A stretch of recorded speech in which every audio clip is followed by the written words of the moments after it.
Bismillah ar-Rahman ar-Rahim. Bon, les vidéos précédentes ont été consacrées à des rappels et des préliminaires. Dans cette vidéo, on débutera le vrai cours d'intégration. Bon, au départ, je vais parler de ce qu'on va faire pendant ce semestre. Qu'est-ce qu'on va étudier pendant ce semestre? Bon, ce cours est composé de 4 chapitres. Dans ces 4 chapitres, on parlera des ensembles mesurables, des fonctions mesurables, des mesures et de l'intégrale de Lebesgue. Bon, pour comprendre les ensembles mesurables, pensez aux événements en probabilité. Pour comprendre qu'est-ce qu'une fonction mesurable, pensez aux variables aléatoires en probabilité. Pour comprendre qu'est-ce qu'une mesure, pensez à une mesure de probabilité P, P de oméga égale 1, qui vérifie P de vide égale 0 et P de la réunion est égal à la somme lorsque les éléments sont des mesurables 2 à 2, des événements 2 à 2 disjoints. Et dans le chapitre 4, on finira par définir et construire l'intégrale de Lebesgue et d'établir ce qu'on appelle les théorèmes de convergence, qui sont des théorèmes d'une importance capitale en mathématiques, en intégration en mathématiques. Voilà donc pour le programme de ce semestre. Allons-y. La deuxième section de ce chapitre, c'est après les préliminaires et les rappels, c'est l'algèbre et semi-algèbre de partie d'un ensemble. Donc toute la suite de ce chapitre, X est un ensemble non vide. Toujours. X est un ensemble non vide. Algèbre de partie d'un ensemble. Définition. Soit A une famille non vide de parties de X. Donc A il est contenu dans P de X. Attention, A n'est pas une partie de X. A c'est une partie de P de X. Donc ça veut dire qu'un élément de A, c'est une partie de X. Okay? A il est contenu dans P de X. Bon, on dit que A est une algèbre sur X. Bon, sur X abusivement, même si A est contenu dans P de X, on dira que A est une algèbre sur X. C'est l'ensemble de base, si vous voulez. S'il vérifie les deux propriétés simples suivantes, quel que soit AB appartient à A union B appartient à A. Quel que soit A appartient à A, AC appartient à A. AC, c'est le complémentaire de A. Donc, une algèbre, c'est une famille de parties de X qui est stable par union finie et par passage complémentaire. Deux propriétés très simples à comprendre.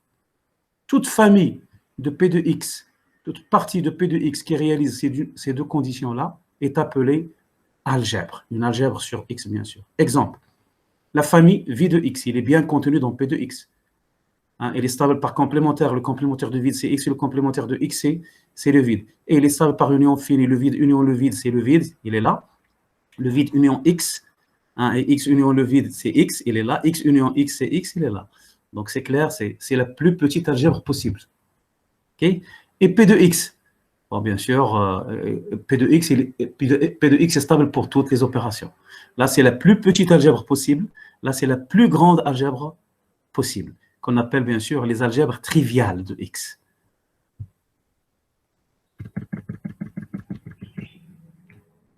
Deuxième exemple, pour tout un includant X, A fixé bien sûr, une partie de X fixée, la famille A0, formée par vide, A, AC et X, est une algèbre sur X. Là aussi, c'est évident. Il est stable par union finie, c'est simple. Vide, union, chaque ensemble, ça donne le même ensemble. A, union A, c'est A, il est là. A, union AC, c'est X, il est là. A, union X, c'est X. AC, union X, c'est X. Il appartient à cette famille. Donc, il est clair qu'il est stable par union finie. Il est aussi clair qu'il est stable par passage complémentaire. Donc, il s'agit bien d'une algèbre sur X. Cette famille contient soit 2 éléments, soit 4 éléments. Okay? Si, par exemple, A égale le vide, il contient 2 éléments. Si A égale X, il contient 2 éléments. Si A est différent de vide et différent de X, il contient 4 éléments. Le troisième exemple, la famille A2 des parties de X, telles que A est fini ou AC est fini. A est fini ou AC est fini. Bon, lorsque AC est fini, on dira aussi que A est cofini. A cofini, A est cofini, c'est AC est fini. Donc là, c'est une algèbre sur X. Donc, voilà. Bon, pour établir I, c'est-à-dire la stabilité par union finie, il suffit de distinguer ces deux cas-là. Bon, si A et B sont finis, alors A union B est fini. Bon, bien sûr, soit A, B appartiennent à A2, soit A et B appartenant à la famille A2 ici. Okay? Donc, soit A, B appartient à A2. On distingue les deux cas suivants. Donc, si A et B sont finis, alors A union B est fini. A union B est fini, donc A union B appartient à A2. C'est clair. Parce que A, il appartient à A2 si seulement si A fini ou AC fini. Bon, quelle est la négation de A et B sont finis? N'oubliez pas que A appartient à A2 et B appartient à A2. Donc, ça veut dire que A est fini ou AC est fini. B est fini ou BC est fini. Donc, la négation de A et B sont finis, c'est AC ou BC est fini. Parce que A et B appartiennent à A2. Donc, si AC est fini ou BC est fini, alors on a le complémentaire de A union B, c'est le complémentaire de A inter le complémentaire de B. Donc, il est continu à la fois dans AC et dans BC. Donc, si AC est fini, A union BC est fini. Si BC est fini, A union BC est fini. Donc, A union B appartient à A2. Donc, il est stable par union finie. Bon, pour la stabilité par passage complémentaire, c'est évident, bien sûr, c'est par définition. Donc, A2 est bien une algèbre.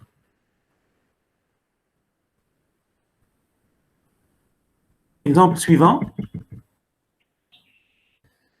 Soit la famille A3 formée par les parties de Rn symétriques, c'est-à-dire moins A égale A. Bon, je rappelle que X appartient à moins A, ça signifie que moins X appartient à A. Okay? Par exemple, dans R, le symétrique de 0,1, c'est moins 1, 0. Okay? Et 0,1 n'est pas symétrique. Par contre, l'intervalle moins 1, 1, ouvert ou fermé, est symétrique. Il vérifie moins A égale A. Donc, c'est la famille des parties de Rn symétriques, la famille des parties symétriques de Rn. C'est une algèbre sur Rn. Bon, pour cela, il suffit de vérifier facilement que le symétrique de la réunion, c'est la réunion des symétriques, et que le symétrique du complémentaire, c'est le complémentaire du symétrique. Bon, par exemple, ici, pour vérifier cette égalité, X appartient à moins A union B, par définition, ça signifie que moins X appartient à A union B. Ça signifie que moins X appartient à A ou moins X appartient à B. Ça signifie que X appartient à moins A ou X appartient à moins B. Ça signifie que X appartient à moins A union moins B. Similaire pour le complémentaire. Donc, grâce à ces deux relations, on vérifie immédiatement, facilement, que A3 est une algèbre sur Rn. Remarque. Dans la définition précédente, définition d'une algèbre, voilà, je peux remplacer cette condition-là, la première condition, la condition, c'est-à-dire la stabilité par union finie, par la stabilité par intersection finie. En fait, que j'appelle 3i. En fait, I et 2i sont équivalentes à 3i et 2i, bien sûr. Parce qu'on sait que le complémentaire de la réunion, c'est l'intersection des complémentaires. Donc, la stabilité par réunion peut être remplacée par la stabilité par intersection et garder bien sûr la stabilité par passage au complémentaire. Et cette propriété, elle est souvent utile. Hein. Parfois, il est plus facile à établir la stabilité par intersection. Parfois, pas toujours, bien sûr. Parfois, la stabilité par intersection est plus facile à établir que la stabilité par réunion. On verra un exemple dans la suite. Immédiate, bien sûr. Voilà. Propriété. Le vide appartient à A et X appartient à A. Bon, pour montrer que le vide appartient à A. La famille A est non vide. OK?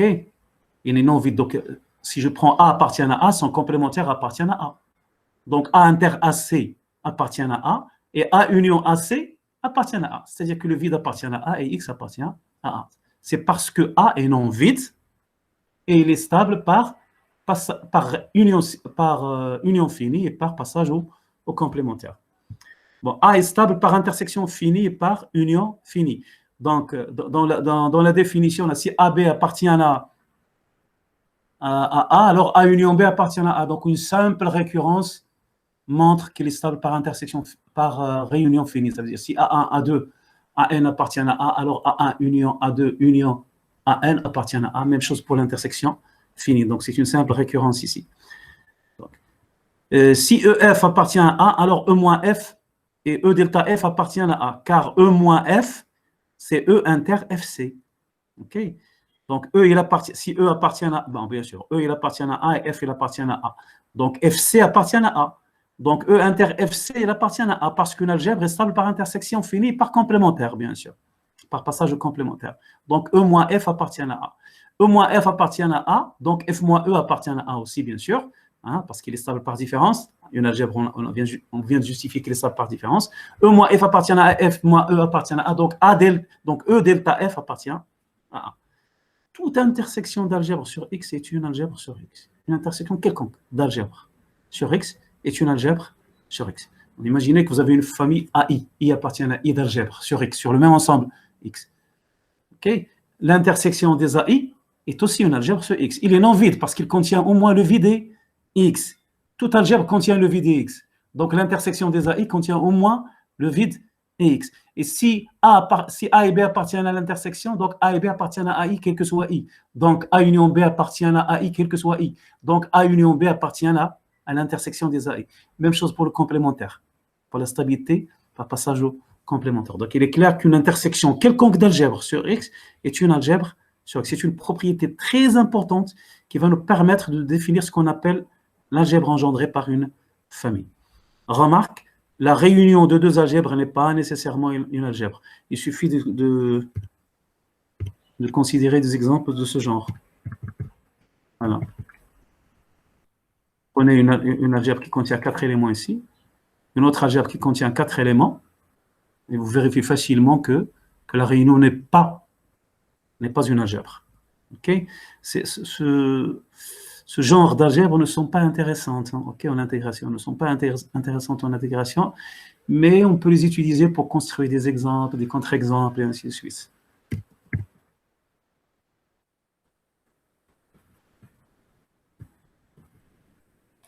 Algèbre engendrée par une famille. Soit oméga une famille de parties de X. Donc ça veut dire qu'oméga il est contenu dans P de X, et non pas dans X, attention. Oméga est contenu dans P de X. Un élément de oméga est une partie de X. Donc soit oméga une famille de parties de X. On appelle algèbre engendrée par oméga l'intersection de toutes les algèbres sur X qui contiennent oméga. Donc on regarde toutes les algèbres sur X qui contiennent la famille oméga, et on prend leur intersection. Et leur intersection est une algèbre. Il est bien défini, on vient de le voir. Toute intersection d'algèbre est une algèbre. Donc ici, on regarde l'intersection de toutes les algèbres qui contiennent oméga. Bien sûr, c'est une algèbre et il contient oméga. Et c'est la plus petite des algèbres sur X qui contient oméga. Parce que la plus petite, c'est au sens de l'inclusion, au sens de la relation d'ordre inclus. Okay? Autrement dit, c'est la plus petite des algèbres sur X contenant oméga. On la note A, indice X de oméga. Algèbre sur X engendré par oméga. Ou tout simplement, on peut omettre le X, ou tout simplement A de oméga lorsqu'il n'y a pas de risque de confusion. Si on a un seul ensemble X, bon, ce serait inutile de mettre le X ici. On a toujours intérêt à ne pas alourdir les notations et les écritures. Mais si on travaille avec deux ensembles, X et Y, bah, il faut préciser sur quel ensemble vous êtes. Okay. Donc il faut préciser l'ensemble. Donc, lorsqu'il n'y a pas de risque de confusion, on peut omettre le X, le grand X. Donc, c'est l'algèbre A, ça veut dire algèbre, sur X, engendrée par la famille oméga. Donc, l'algèbre engendrée par oméga, c'est l'intersection de toutes les algèbres sur X contenant oméga. C'est la plus petite des algèbres sur X qui contient oméga. Remarque très importante. Soit H une famille non vide de parties de X, une famille quelconque. Alors H égale A de oméga, H coïncide avec l'algèbre sur X, bien sûr, engendrée par oméga. Autrement dit, H est la plus petite algèbre sur X qui contient, la plus petite des algèbres sur X qui contient oméga, si et seulement si. On a les deux propriétés suivantes. D'abord, c'est une algèbre qui contient oméga. OK ? Parce qu'on veut que ce soit la plus petite algèbre contenant oméga. Donc, c'est une algèbre qui contient oméga. En plus, il faut qu'il soit la plus petite. Ça veut dire quoi? Ça veut dire si A est une autre algèbre sur X, sur le même ensemble qui contient oméga, alors il contient H. Toutes les algèbres qui contiennent oméga contiennent nécessairement H. Sinon, ce ne serait pas la plus petite au sens de l'inclusion. Donc, Si vous avez une famille donnée, l'envie de partie de X, si vous voulez montrer que H, c'est l'algèbre engendrée par oméga, il faut établir ces deux conditions. D'abord, il faut établir que H est une algèbre sur X qui contient oméga. Et en plus, il faut montrer que toute algèbre sur X qui contient oméga contient nécessairement H. Ça provient de la définition, bien sûr, de A de oméga. D'autre part, si oméga prime est une famille de parties de X, on a A de oméga égale A de oméga prime, si et seulement si oméga est inclus dans A de oméga prime et oméga prime inclus dans A de oméga. Attention, on n'a pas nécessairement A de oméga égale A de oméga prime implique oméga égale oméga prime. C'est faux en général. Parce qu'une algèbre peut avoir plusieurs familles génératrices, même une infinité de familles génératrices. On verra des exemples après. OK? Mais si par exemple vous avez une famille qui génératrice de A, et vous voulez montrer que cette algèbre est engendrée par une autre famille, voilà ce qu'il faut faire. Il faut montrer que oméga est inclus dans l'algèbre engendrée par oméga prime, et que oméga prime est inclus dans l'algèbre engendrée par oméga. C'est très simple à montrer, ok? Parce que, regardez, si A de oméga est égal à A de oméga, cette implication est évidente, l'application directe. L'implication réciproque. Si oméga est inclus dans A de oméga prime, A de oméga prime est une algèbre. C'est une algèbre qui contient oméga. Donc, elle contient la plus petite algèbre contenant oméga. Donc, ça veut dire que A de oméga prime contient A de oméga. De même ici, A de oméga contient A de oméga prime, d'où l'égalité. Vous voyez? Donc,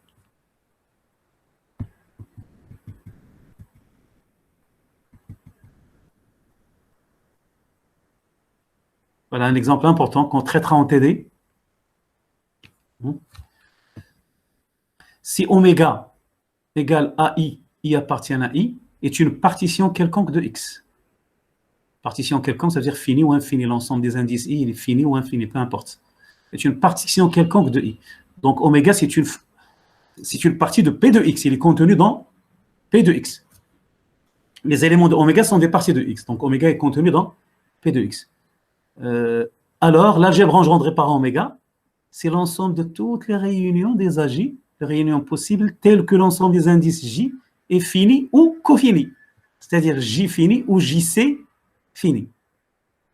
Okay. Les réunions des éléments de oméga. Vous prenez les réunions possibles des éléments de oméga sur des ensembles d'indices finis ou cofinis. J fini ou cofini. C'est-à-dire J fini ou JC, le complémentaire de J est fini. Bon, en particulier, si oméga est une partition finie, c'est-à-dire si l'ensemble des indices I ici est fini. Bon, bien sûr, toute partie de J sera finie, donc inutile de mentionner ça. Parce que vous aurez J et JC sont finis dans ce cas. Donc, que devient la famille engendrée par oméga? C'est tout simplement l'ensemble des réunions. Les réunions, si J appartient à J, avec J inclus dans toutes les réunions possibles. D'éléments de oméga, bien sûr. OK?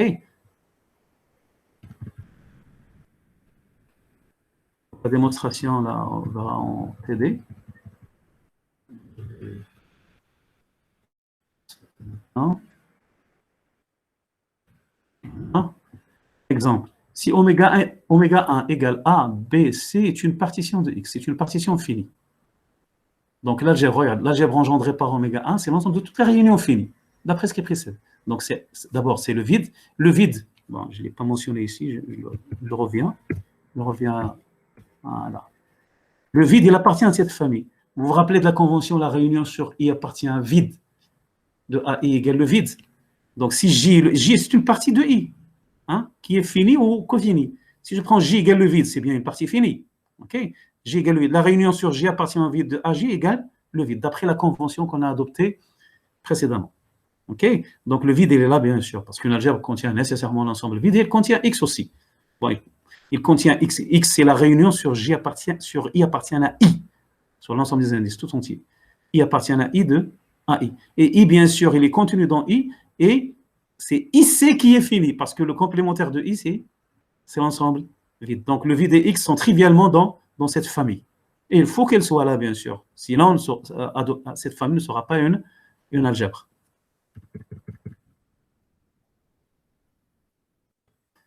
Donc, dans le cas d'une partition finie, vous voyez, on prend toutes les réunions possibles. Ce qu'on va faire dans cet exemple. L'exemple 1, 2, 11. Là, vous avez une partition finie de X. Donc, l'algèbre engendrée par oméga 1, le vide, A, B, C, A union B, A union C, B union C, A union B union C, c'est-à-dire X. Toutes les réunions possibles. Vous voyez, donc lorsque la partition est finie, c'est très simple de former l'algèbre engendrée par cette partition.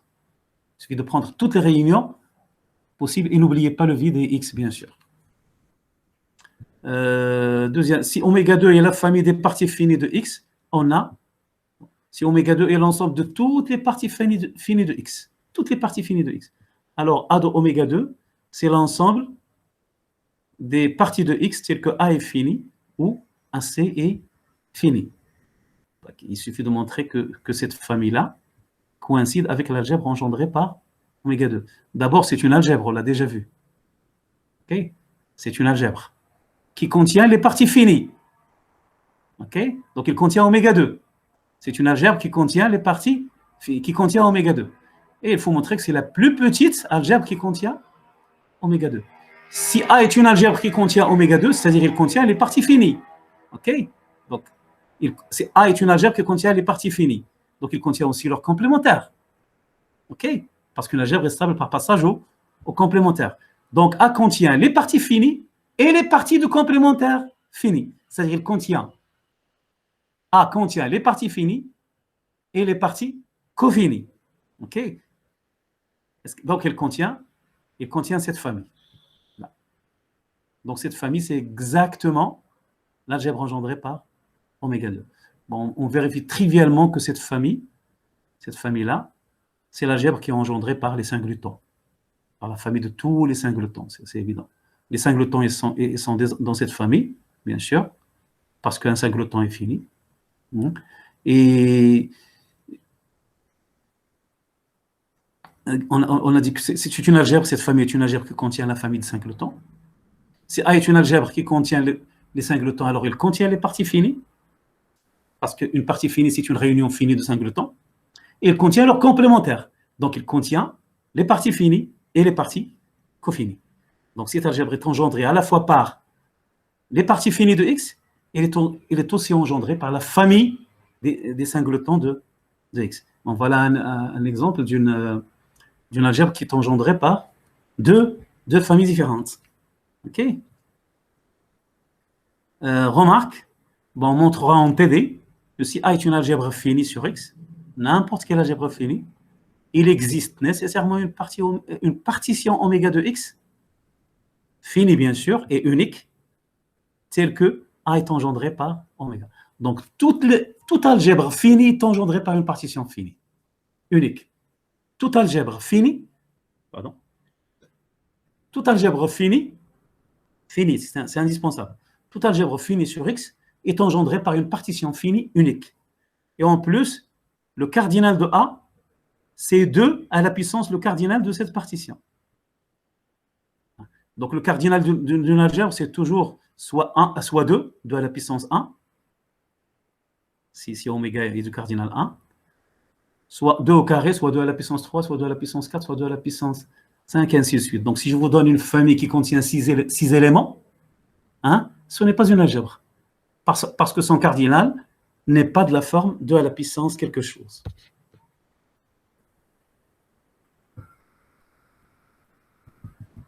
Semi-algèbre de partie d'un ensemble. Alors, si c'est une notion importante pour la suite. Semi-algèbre. Lorsqu'on dit par exemple semi-ouvert, ça veut dire qu'il n'est pas totalement ouvert. La porte est semi-ouverte. Ça veut dire qu'il n'est pas totalement ouverte. OK? Donc, semi-algèbre, ça veut dire que ce n'est pas nécessairement une algèbre. C'est presque une algèbre. Il est prêt. Il ne lui manque rien pour que ça soit une algèbre, mais il ne l'est pas. Donc, semi-algèbre de partie d'un ensemble. Définition. Soit S une famille non vide de parties de X. Ça veut dire que S est inclus dans P de X. Attention. S est inclus dans P de X. C'est une famille non vide de parties de X. On dira que S est une semi-algèbre sur X s'il vérifie les 3 propriétés suivantes. D'abord, il contient le vide. On expliquera pourquoi. Le vide appartient à S est indispensable. La famille S est stable par intersection finie. Quel que soit SR appartient à S, l'intersection S inter R appartient à S.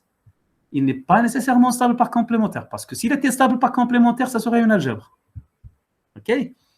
Hein? C'est moins d'une algèbre. Ça peut être une algèbre, c'est le maximum, bien sûr.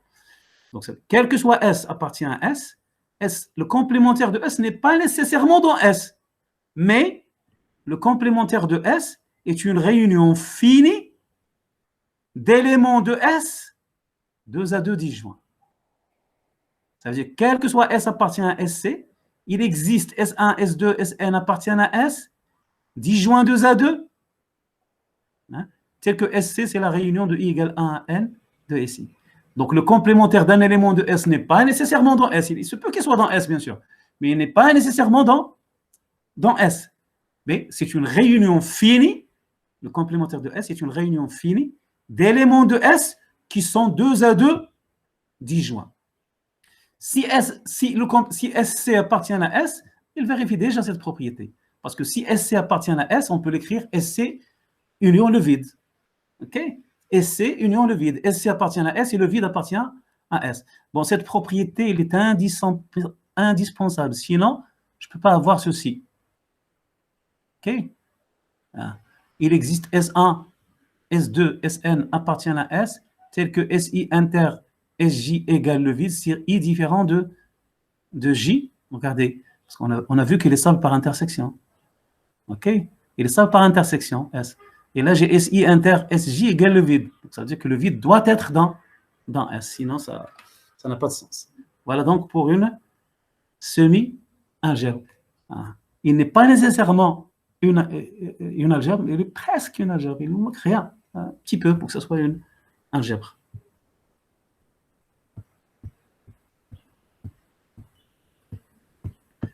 Bon, d'après I, si S est une semi-algèbre, le vide appartient à S.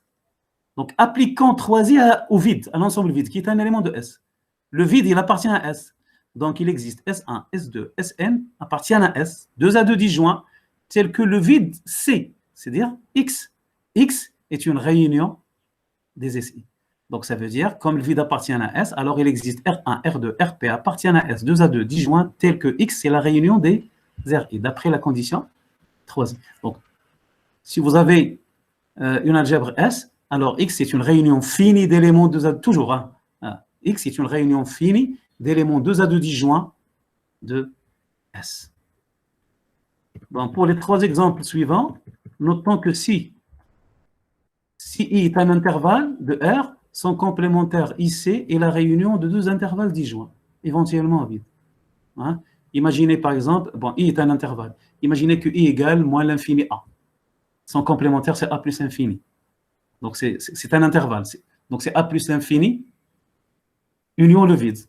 Le vide est un intervalle. Donc, c'est la réunion de 2 intervalles disjoints. Imaginez que I égale A plus l'infini. Son complémentaire, c'est moins l'infini A. Union le vide. C'est la réunion de 2 intervalles disjoints. Imaginez que I égale AB. AB ouvert, fermé, semi-ouvert, peu importe. I égale AB. Son complémentaire, c'est moins l'infini A union A plus l'infini. C'est la réunion de 2 intervalles disjoints. Donc, le complémentaire d'un intervalle de R, on peut toujours l'écrire comme réunion de 2 intervalles disjoints, bien sûr. Éventuellement vide.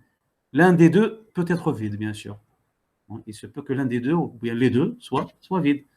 Que les deux ne soient non vides, bien sûr. Le complémentaire de 0, 1. C'est moins l'infini 0, union 1 plus infini. C'est la réunion de 2 intervalles disjoints, non vides ici.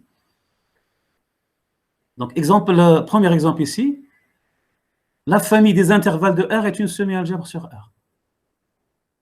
C'est immédiat. Le vide est un intervalle, donc il appartient à cette famille.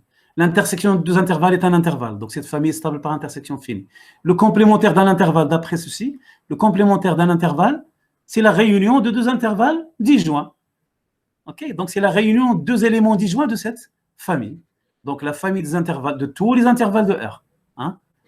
Borné, non borné, fermé, non fermé, ouvert, semi-ouvert, peu importe. OK? Donc la famille des intervalles sur R est trivialement une semi-algèbre sur R. Deuxième exemple, si X égale R, la famille S0, c'est une semi-algèbre très importante pour la suite. La famille S0 formée par les intervalles de type moins l'infini A, ouvert du côté de moins l'infini bien sûr, fermé du côté de A. BC, ouvert du côté de B, fermé du côté de C. D plus l'infini, ouvert des deux côtés. avec A, B, C, D appartient à R et B inférieur ou égal à C. Inférieur ou égal à C, pour B égale C, vous avez ici l'ensemble vide, parce qu'une semi-algèbre contient toujours l'ensemble vide. OK? Donc, pour B, le vide, c'est pour B égale C ici. Donc là, dans S0, on ne met pas tous les intervalles, hein, et uniquement les intervalles de ce type-là.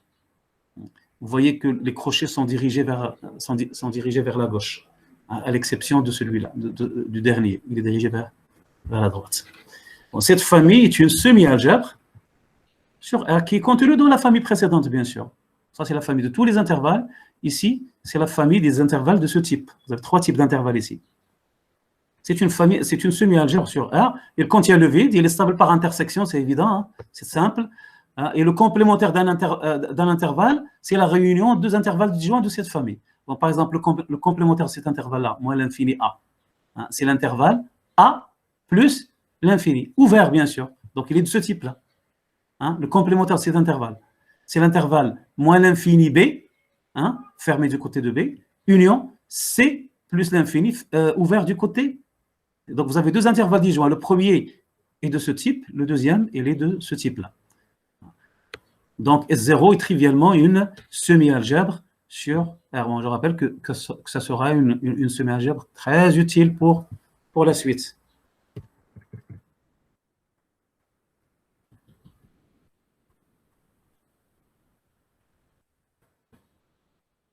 Deuxième exemple, si x égale r carré, la famille S1 des produits, hein, i croix g avec i et j sont des intervalles de R. Donc ici, on considère le produit d'intervalle de R. I croix J avec I un intervalle de R et J un intervalle, des intervalles quelconques de R. Cette famille-là est une semi-algèbre sur R2. Attention, parce que les produits cartésiens I croix J sont dans R2 ici. C'est une semi-algèbre sur R2. Bon, pour la démonstration, je la donnerai dans le cas général, pour la remarque 1, 2, 20.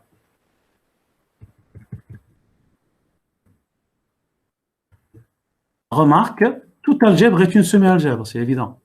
Okay. Parce qu'une algèbre, il contient le vide, il est stable par intersection, et il est stable par complémentaire. Donc si S appartient à l'algèbre, son complémentaire, SC, il appartient à l'algèbre. Donc je peux l'écrire SC union le vide. Donc c'est bien une réunion finie d'éléments disjoints de cette algèbre. Donc toute algèbre est une semi-algèbre. Et la réciproque est fausse, comme on peut le voir dans les exemples précédents. Okay.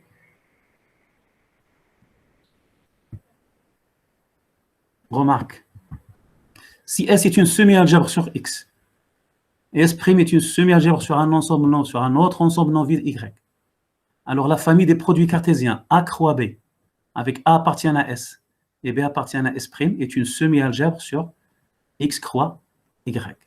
On la note abusivement S croix S'. Pourquoi abusivement? Abusivement, ça veut dire tajawuzan. Okay. Ce n'est pas un vrai produit cartésien ici. Parce que si c'était un vrai produit cartésien là, je dois mettre le couple AB et non pas A croix B. Hein? Donc, par notation, si vous voulez, S croix S', S croix X' ici, désigne l'ensemble des vrais, là c'est des vrais produits cartésiens, l'ensemble des produits cartésiens A croix B, où la première composante appartient à S et la deuxième composante appartient à S'. Je rappelle que S est une semi-algèbre sur X et S' est une semi-algèbre sur Y. Bon, on peut retenir cette propriété en disant tout simplement le produit de 2 semi-algèbres est une semi-algèbre. Le produit de semi-algèbre est une semi-algèbre sur l'espace produit, bien sûr, sur l'ensemble produit, sur X croix Y. Et le produit dans ce sens, S croix S', ce n'est pas un vrai produit. S croix S', c'est l'ensemble des vrais produits cartésiens A croix B. Bon, pour la démonstration, rapidement, je l'ai là. Ah. Le vide, il appartient à S croix S', parce que le vide, je peux l'écrire vide croix vide. Le vide, il appartient à S, et ici, le vide, il appartient à S'. Vide croix vide, c'est le vide, donc le vide appartient à S croix S'. La stabilité par intersection, c'est immédiate. A croix B, inter C croix D. Bon, d'après les propriétés des produits cartésiens, c'est A inter C croix B inter D. Là, voilà. A inter C croix B inter D. A et C sont dans S. Et S est une semi-algèbre, donc elle est stable par intersection. Donc cette intersection appartient à S. De même, cette intersection appartient à S'. Donc c'est le produit d'un élément de S et d'un élément de S'. Donc il appartient à S croix S'. Donc S croix X' est stable par intersection finie. Pour la propriété 3, la propriété du complémentaire. Attention, ce n'est pas une stabilité par passage complémentaire. Non, il faut montrer que le complémentaire d'un élément de S croix X' est une réunion finie d'éléments 2 à 2 disjoints de S croix S'. Voilà, il y a un peu de travail à faire, mais ce n'est pas difficile.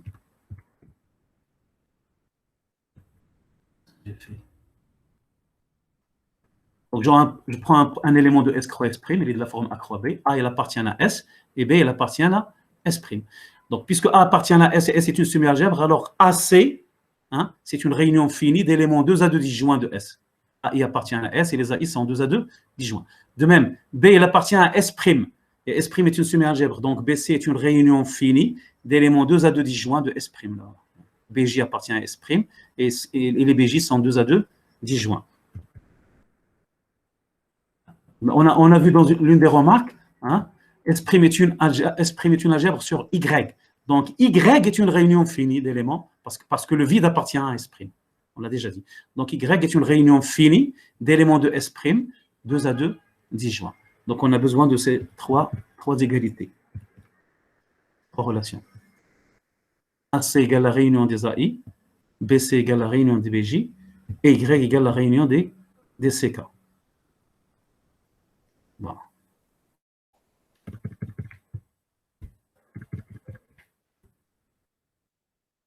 Le complémentaire, d'après une propriété rappelée dans la section 1, le complémentaire de A croix B, c'est AC croix Y, union A croix BC.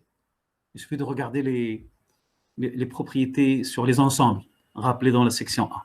Donc, le complémentaire de A croix B, c'est AC croix Y, union A croix BC.